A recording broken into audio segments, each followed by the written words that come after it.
मेरे प्यारे देशवासियों, नमस्कार। मन की बात का ये 91वां एपिसोड है। हम लोगों ने पहले इतनी सारी बातें की है, अलग अलग विषयों पर अपनी बात साझा की है, लेकिन इस बार मन की बात बहुत खास है। इसका कारण है इस बार का स्वतंत्रता दिवस, जब भारत अपनी आजादी के 75 वर्ष पूरे करेगा। हम सभी बहुत अद्भुत और ऐतिहासिक पल के गवाह बनने जा रहे हैं। ईश्वर ने ये हमें बहुत बड़ा सौभाग्य दिया है। आप भी सोचिए, अगर हम गुलामी के दौर में पैदा हुए होते तो इस दिन की कल्पना हमारे लिए कैसी होती। गुलामी से मुक्ति की वो तड़प, पराधीनता की बेड़ियों से आजादी की वो बेचैनी कितनी बड़ी रही होगी। वो दिन जब हम हर दिन लाखों लाख देशवासियों को आजादी के लिए लड़ते, जूझते, बलिदान देते देख रहे होते। जब हम हर सुबह इस सपने के साथ जग रहे होते कि मेरा हिंदुस्तान कब आजाद होगा, और हो सकता है हमारे जीवन में वो भी दिन आता जब वंदे मातरम और भारत माँ की जय बोलते हुए हम आने वाली पीढ़ियों के लिए अपना जीवन समर्पित कर देते, जवानी खपा देते। साथियों, 31 जुलाई यानी आज ही के दिन हम सभी देशवासी शहीद उधम सिंह जी की शहादत को नमन करते हैं। मैं से अन्य सभी महान क्रांतिकारियों को अपनी विनम्र श्रद्धांजलि अर्पित करता हूं, जिन्होंने देश के लिए अपना सर्वस्व न्योछावर कर दिया। साथियों, मुझे ये देखकर बहुत खुशी होती है कि आजादी का अमृत महोत्सव एक जन आंदोलन का रूप ले रहा है।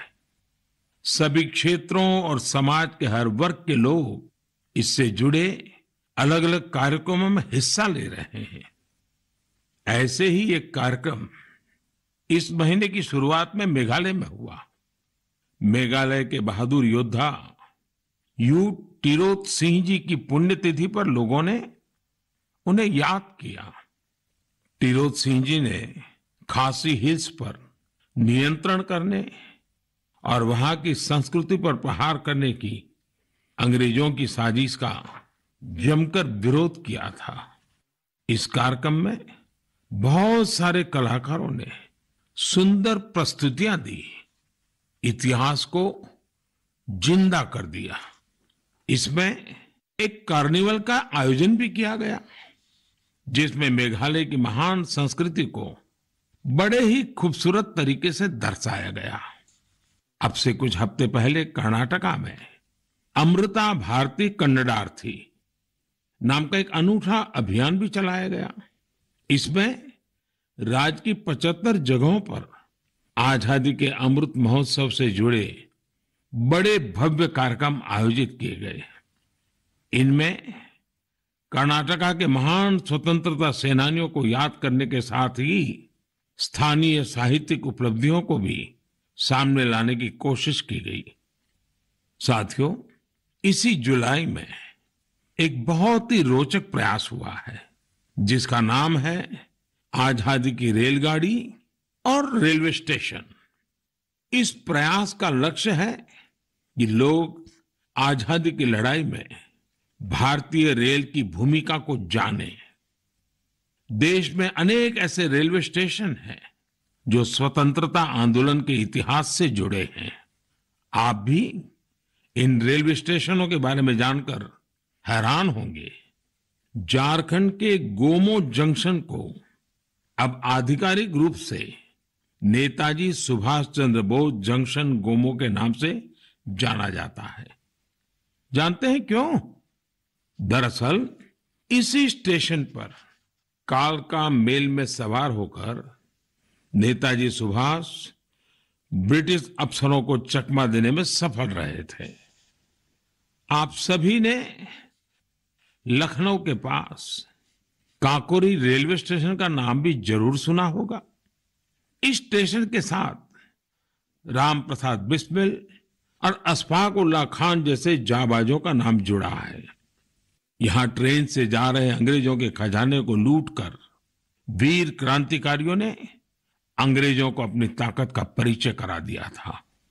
आप जब कभी तमिलनाडु के लोगों से बात करेंगे तो आपको थुथुकुडी जिले के वांची मणियाच्ची जंक्शन के बारे में जानने को मिलेगा। ये स्टेशन तमिल स्वतंत्रता सेनानी वांची नाथन जी के नाम पर है। ये वही स्थान है जहां 25 साल के युवा वांची ने ब्रिटिश कलेक्टर को उसके किए की सजा दी थी। साथियों, ये लिस्ट काफी लंबी है। देश भर के 24 राज्यों में फैले ऐसे 75 रेलवे स्टेशनों की पहचान की गई है। इन 75 स्टेशन को बहुत ही खूबसूरती से सजाया जा रहा है। इनमें कई तरह के कार्यक्रमों का भी आयोजन हो रहा है। आपको भी समय निकालकर अपने पास के ऐसे ऐतिहासिक स्टेशन पर जरूर जाना चाहिए। आपको स्वतंत्रता आंदोलन के ऐसे इतिहास के बारे में विस्तार से पता चलेगा जिनसे आप अनजान रहे हैं।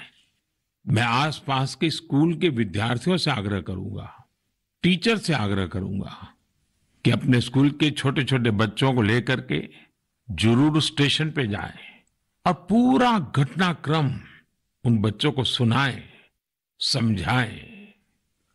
मेरे प्यारे देशवासियों, आजादी के अमृत महोत्सव के तहत 13 से 15 अगस्त तक एक स्पेशल मूवमेंट हर घर तिरंगा, हर घर तिरंगा का आयोजन किया जा रहा है। इस मूवमेंट का हिस्सा बनकर 13 से 15 अगस्त तक आप अपने घर पर तिरंगा जरूर फहराएं या उसे अपने घर पर लगाएं। तिरंगा हमें जोड़ता है, हमें देश के लिए कुछ करने के लिए प्रेरित करता है। मेरा एक सुझाव ये भी है कि 2 अगस्त से 15 अगस्त तक हम सभी अपनी सोशल मीडिया प्रोफाइल पिक्चर में तिरंगा लगा सकते हैं। वैसे क्या आप जानते हैं 2 अगस्त का हमारे तिरंगे से एक विशेष संबंध भी है। इसी दिन पिंगली वेंकैया जी की जन्म जयंती होती है, जिन्होंने हमारे राष्ट्रीय ध्वज को डिजाइन किया था। मैं उन्हें आदरपूर्वक श्रद्धांजलि अर्पित करता हूं। अपने राष्ट्रीय ध्वज के बारे में बात करते हुए मैं महान क्रांतिकारी मैडम कामा को भी याद करूंगा। तिरंगे को आकार देने में उनकी भूमिका बेहद महत्वपूर्ण रही है। साथियों, आजादी के अमृत महोत्सव में हो रहे इन सारे आयोजनों का सबसे बड़ा संदेश यही है कि हम सभी देशवासी अपने कर्तव्य का पूरी निष्ठा से पालन करें। तभी हम उन अनगिनत स्वतंत्रता सेनानियों का सपना पूरा कर पाएंगे, उनके सपनों का भारत बना पाएंगे। इसलिए हमारे अगले 25 साल का यह अमृतकाल हर देशवासी के लिए कर्तव्य काल की तरह है। देश को आजाद कराने हमारे वीर सेनानी हमें ये जिम्मेदारी देकर गए हैं और हमें इसे पूरी तरह निभाना है। मेरे प्यारे देशवासियों, कोरोना के खिलाफ हम देशवासियों की लड़ाई अब भी जारी है। पूरी दुनिया आज भी जूझ रही है। होलिस्टिक हेल्थ केयर में लोगों की बढ़ती रुचि ने इसमें सभी की बहुत मदद की है। हम सभी जानते हैं कि इसमें भारतीय पारंपरिक पद्धतियां कितनी उपयोगी हैं। कोरोना के खिलाफ लड़ाई में आयुष ने तो वैश्विक स्तर पर अहम भूमिका निभाई है। दुनिया भर में आयुर्वेद और भारतीय औषधियों के प्रति आकर्षण बढ़ रहा है। ये एक बड़ी वजह है कि आयुष एक्सपोर्ट में रिकॉर्ड तेजी आई है और ये भी बहुत सुखद है कि इस क्षेत्र में कई नए स्टार्टअप्स भी सामने आ रहे हैं। हाल ही में एक ग्लोबल आयुष इन्वेस्टमेंट और इनोवेशन समिट हुई थी। आप जानकर हैरान होंगे कि इसमें करीब 10,000 करोड़ रुपए के इन्वेस्टमेंट प्रपोजल्स मिले हैं। एक और बड़ी अहम बात यह हुई है कि कोरोना काल में औषधीय पौधों पर रिसर्च में भी बहुत वृद्धि हुई है। इस बारे में बहुत सी रिसर्च स्टडीज पब्लिश हो रही हैं। निश्चित रूप से एक अच्छी शुरुआत है। साथियों, देश में विभिन्न प्रकार के औषधीय पौधों और जड़ी बूटियों को लेकर एक और बेहतरीन प्रयास हुआ है। अभी अभी जुलाई महीने में इंडियन वर्चुअल हर्बेरियम को लॉन्च किया गया। यह इस बात का भी उदाहरण है कि कैसे हम डिजिटल वर्ल्ड का इस्तेमाल अपनी जड़ों से जुड़ने में कर सकते हैं। Indian virtual herbarium preserve plants या प्लांट पार्ट्स की डिजिटल इमेजेस का एक रोचक संग्रह है जो कि वेब पर फ्रीली अवेलेबल है। इस वर्चुअल हर्बेरियम पर अभी लाख से अधिक स्पेसिमेंस और उनसे जुड़ी साइंटिफिक इंफॉर्मेशन उपलब्ध है। वर्चुअल हर्बेरियम में भारत की बॉटनिकल डाइवर्सिटी की समृद्ध तस्वीर भी दिखाई देती है। मुझे विश्वास है इंडियन वर्चुअल हर्बेरियम भारतीय वनस्पतियों पर रिसर्च के लिए एक इंपॉर्टेंट रिसोर्स बनेगा। मेरे प्यारे देशवासियों, मन की बात में हम हर बार देशवासियों की ऐसी सफलताओं की चर्चा करते हैं जो हमारे चेहरे पर मीठी मुस्कान बिखेर देती है। अगर कोई सक्सेस स्टोरी मीठी मुस्कान भी बिखेरे और स्वाद में भी मिठास भरे, तब तो आप इसे जरूर सोने पर सुहागा कहेंगे। हमारे किसान इन दिनों शहद के उत्पादन में ऐसा ही कमाल कर रहे हैं। शहद की मिठास हमारे किसानों का जीवन भी बदल रही है, उनकी आय भी बढ़ा रही है।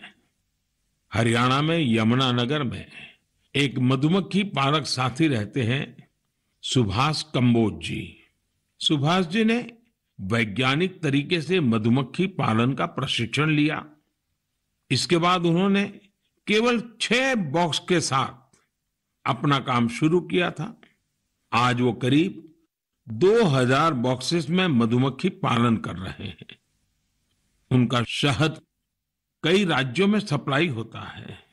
जम्मू के पल्ली गांव में विनोद कुमार जी भी 1500 से ज्यादा कॉलोनियों में मधुमक्खी पालन कर रहे हैं।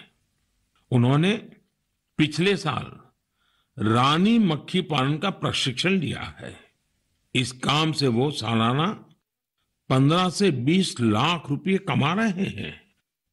कर्नाटका के एक और किसान है मधुकेश्वर हेगड़े जी।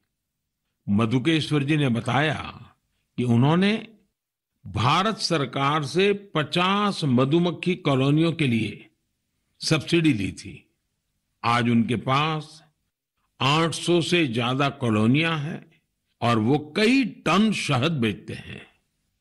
उन्होंने अपने काम में इनोवेशन किया और वो जामुन शहद, तुलसी शहद, आंवला शहद जैसे वानस्पतिक शहद भी बना रहे हैं। मधुकेश्वर जी, मधु उत्पादन में आपके इनोवेशन और सफलता आपके नाम को भी सार्थक करती है। साथियों, आप सब जानते हैं कि शहद को हमारे पारंपरिक स्वास्थ्य विज्ञान में कितना महत्व दिया गया है। आयुर्वेद ग्रंथों में तो शहद को अमृत बताया गया है। शहद न केवल हमें स्वाद देता है बल्कि आरोग्य भी देता है।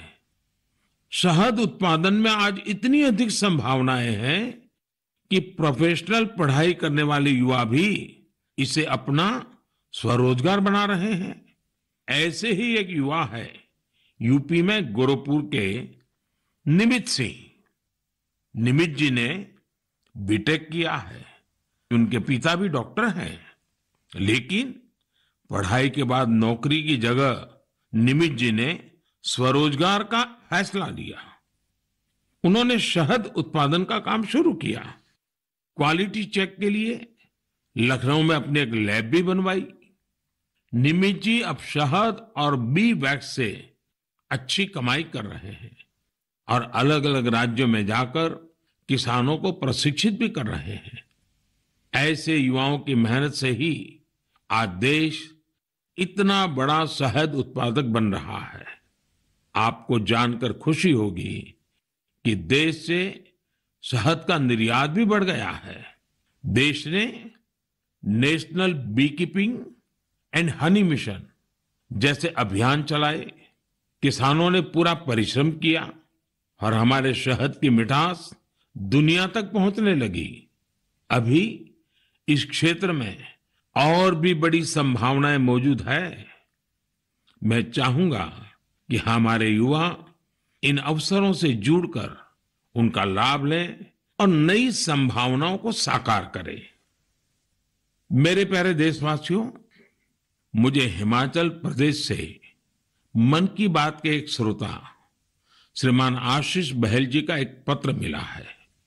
उन्होंने अपने पत्र में चंबा के मिंजर मेले का जिक्र किया है। दरअसल मिंजर मक्के के फूलों को कहते हैं। जब मक्के में मिंजर आते हैं तो मिंजर मेला भी मनाया जाता है और इस मेले में देश भर के पर्यटक दूर दूर से हिस्सा लेने के लिए आते हैं। संयोग से मिंजर मेला इस समय चल भी रहा है। आप अगर हिमाचल घूमने गए हुए हैं तो इस मेले को देखने चंबा जा सकते हैं। चंबा तो इतना खूबसूरत है कि यहाँ के लोक गीतों में बार बार कहा जाता है, चंबे एक दिन ओना कने महीना रहना। यानी जो लोग एक दिन के लिए चंबा आते हैं वे इसकी खूबसूरती देखकर महीने भर यहां रह जाते हैं। साथियों, हमारे देश में मेलों का भी बड़ा सांस्कृतिक महत्व रहा है। मेले जन मन दोनों को जोड़ते हैं। हिमाचल में वर्षा के बाद जब खरीफ की फसलें पकती हैं, तब सितंबर में शिमला, मंडी, कुल्लू और सोलन में सैरी या सैर भी मनाया जाता है। सितंबर में ही जागरा भी आने वाला है। जागरा के मेलों में महासू देवता का आह्वान करके बीसू गीत गाए जाते हैं। महासू देवता का ये जागर हिमाचल में शिमला, किन्नौर और सिरमौर के साथ साथ उत्तराखंड में भी होता है। साथियों, हमारे देश में अलग अलग राज्यों में आदिवासी समाज के भी कई पारंपरिक मेले होते हैं। इनमें से कुछ मेले आदिवासी संस्कृति से जुड़े हैं तो कुछ का आयोजन आदिवासी इतिहास और विरासत से जुड़ा है। जैसे कि आपको अगर मौका मिले तो तेलंगाना के मेडारम का 4 दिवसीय समक्का सरलम्मा जात्रा मेला देखने जरूर जाइए। इस मेले को तेलंगाना का महाकुंभ कहा जाता है। सरलम्मा जात्रा मेला 2 आदिवासी महिला नायिकाओं समक्का और सरलम्मा के सम्मान में मनाया जाता है। ये तेलंगाना ही नहीं बल्कि छत्तीसगढ़, महाराष्ट्र और आंध्र प्रदेश के कोया आदिवासी समुदाय के लिए आस्था का बड़ा केंद्र है। आंध्र प्रदेश में मारीदम्मा का मेला भी आदिवासी समाज की मान्यताओं से जुड़ा बड़ा मेला है। मारीदम्मा मेला ज्येष्ठ अमावस्या से आषाढ़ अमावस्या तक चलता है और यहाँ का आदिवासी समाज इसे शक्ति उपासना के साथ जोड़ता है। यहीं पूर्वी गोदावरी के पेद्दापुरम में मरिदम्मा मंदिर भी है। इसी तरह राजस्थान में गरासिया जनजाति के लोग वैशाख शुक्ल चतुर्दशी को सियावा का मेला या मनखारो मेला का आयोजन करते हैं। छत्तीसगढ़ में बस्तर के नारायणपुर का मावली मेला भी बहुत खास होता है। पास ही मध्य प्रदेश का भगोरिया मेला भी खूब प्रसिद्ध है। कहते हैं कि भगोरिया मेले की शुरुआत राजा भोज के समय में हुई है। तब भील राजा कासूमरा और बालून ने अपनी अपनी राजधानी में पहली बार ये आयोजन किए थे। तब से आज तक ये मेले उतने ही उत्साह से मनाए जा रहे हैं। इसी तरह गुजरात में तरणेतर और माधवपुर जैसे कई मेले बहुत मशहूर है। मेले अपने आप में हमारे समाज जीवन की ऊर्जा का बहुत बड़ा स्रोत होते हैं। आपके आसपास भी ऐसे ही कई मेले होते होंगे। आधुनिक समय में समाज की पुरानी कड़ियां एक भारत श्रेष्ठ भारत की भावना को मजबूत करने के लिए बहुत जरूरी है। हमारे युवाओं को इनसे जरूर जुड़ना चाहिए। और आप जब भी ऐसे मेलों में जाएं, वहां की तस्वीरें सोशल मीडिया पर भी शेयर करें। आप चाहें तो किसी खास हैशटैग का भी इस्तेमाल कर सकते हैं। इससे उन मेलों के बारे में दूसरे लोग भी जानेंगे। आप कल्चर मिनिस्ट्री की वेबसाइट पर भी तस्वीरें अपलोड कर सकते हैं। अगले कुछ दिन में कल्चर मिनिस्ट्री एक कंपटीशन भी शुरू करने जा रही है, जहां मेलों की सबसे अच्छी तस्वीरें भेजने वालों को इनाम भी दिया जाएगा। तो फिर देर नहीं कीजिए, मेलों में घूमिए, उनकी तस्वीरें साझा करिए और हो सकता है आपको इसका इनाम भी मिल जाए। मेरे प्यारे देशवासियों, आपको ध्यान होगा मन की बात के एक एपिसोड में मैंने कहा था कि भारत के पास टॉयज एक्सपोर्ट्स में पावर हाउस बनने की पूरी क्षमता है। मैंने स्पोर्ट्स और गेम्स में भारत की समृद्ध विरासत की खास तौर पर चर्चा की थी। भारत के स्थानीय खिलौने परंपरा और प्रकृति दोनों के अनुरूप होते हैं, इको फ्रेंडली होते हैं। मैं आज आपके साथ भारतीय खिलौनों की सफलता को शेयर करना चाहता हूं। हमारे यंगस्टर्स, स्टार्टअप्स और एंटरप्रेन्योर्स के बूते हमारी टॉय इंडस्ट्री ने जो कर दिखाया है, जो सफलताएं हासिल की है, उसकी किसी ने कल्पना भी नहीं की होगी। आज जब भारतीय खिलौनों की बात होती है तो हर तरफ वोकल फॉर लोकल की ही गूंज सुनाई दे रही है। आपको ये जानकर भी अच्छा लगेगा कि भारत में अब विदेश से आने वाले खिलौनों की संख्या लगातार कम हो रही है। पहले जहां 3,000 करोड़ रुपए से ज्यादा के खिलौने बाहर से आते थे, वहीं अब इनका आयात 70% तक घट गया है। और खुशी की बात यह कि इसी दौरान भारत ने 2,600 करोड़ रुपए से अधिक के खिलौनों को विदेशों में निर्यात किया है, जबकि पहले 300-400 करोड़ रुपए के खिलौने ही भारत से बाहर जाते थे। और आप तो जानते ही हैं कि ये सब कोरोना काल में हुआ है। भारत के टॉय सेक्टर ने खुद को ट्रांसफॉर्म करके दिखा दिया है। इंडियन मैन्युफैक्चरर्स अब इंडियन माइथोलॉजी, हिस्ट्री और कल्चर पर आधारित खिलौने बना रहे हैं। देश में जगह जगह खिलौने के जो क्लस्टर्स हैं, खिलौने बनाने वाले जो छोटे छोटे उद्यमी हैं, उन्हें इसका बहुत लाभ हो रहा है। इन छोटे उद्यमियों के बनाए खिलौने अब दुनिया भर में जा रहे हैं। भारत के खिलौना निर्माता विश्व के प्रमुख ग्लोबल टॉय ब्रांड्स के साथ मिलकर भी काम कर रहे हैं। मुझे ये भी बड़ा अच्छा लगा कि हमारा स्टार्टअप सेक्टर भी खिलौनों की दुनिया पर पूरा ध्यान दे रहा है। वे इस क्षेत्र में कई मजेदार चीजें भी कर रहे हैं। बेंगलुरु में शूमी टॉय नाम का स्टार्टअप इको फ्रेंडली खिलौनों पर फोकस कर रहा है। गुजरात में आर्किडजू company AR based flash cards और एआर बेस्ड स्टोरी बुक्स बना रही है। पुणे की कंपनी फनवेंशन लर्निंग खिलौने और एक्टिविटी पजल्स के जरिए साइंस, टेक्नोलॉजी और मैथ्स में बच्चों की दिलचस्पी बढ़ाने में जुटी है।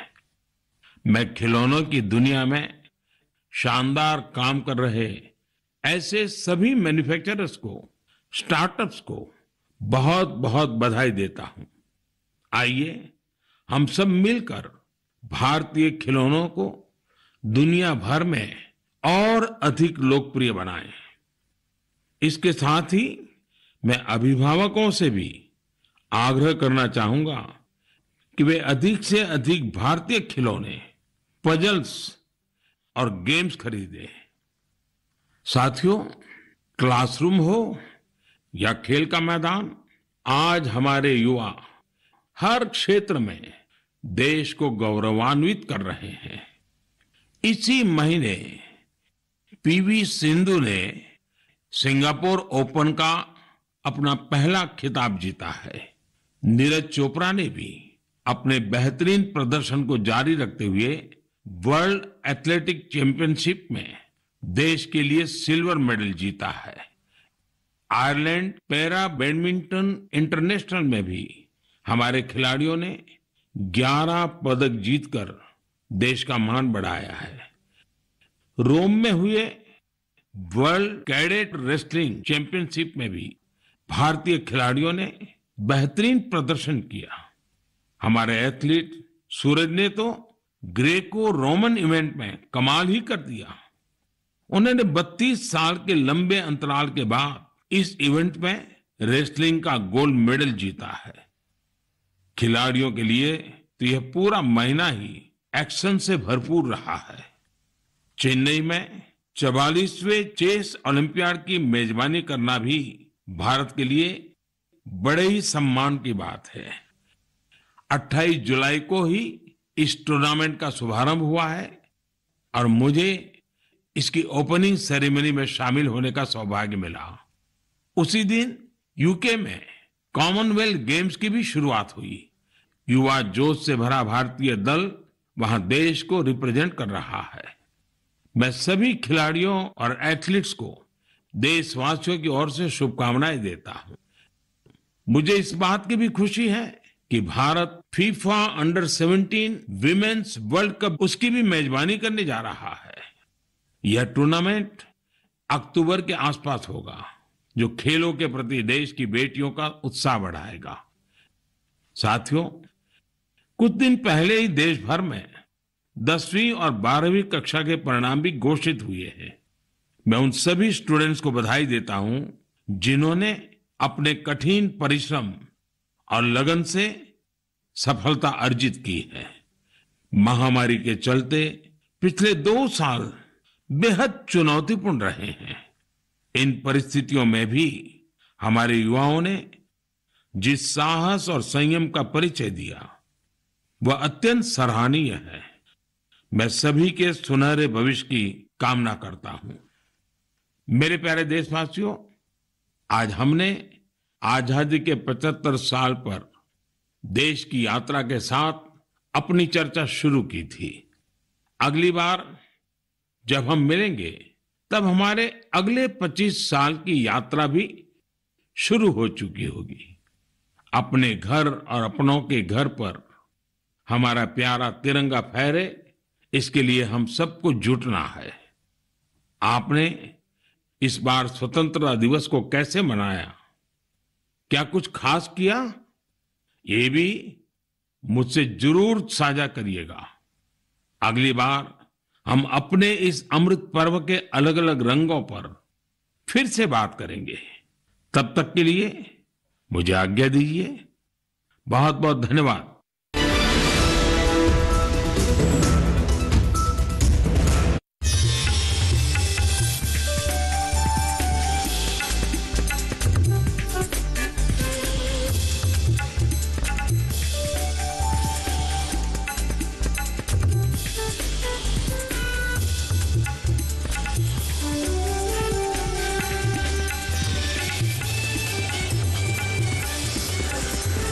टीवी के साथ बदलते भारत की शान।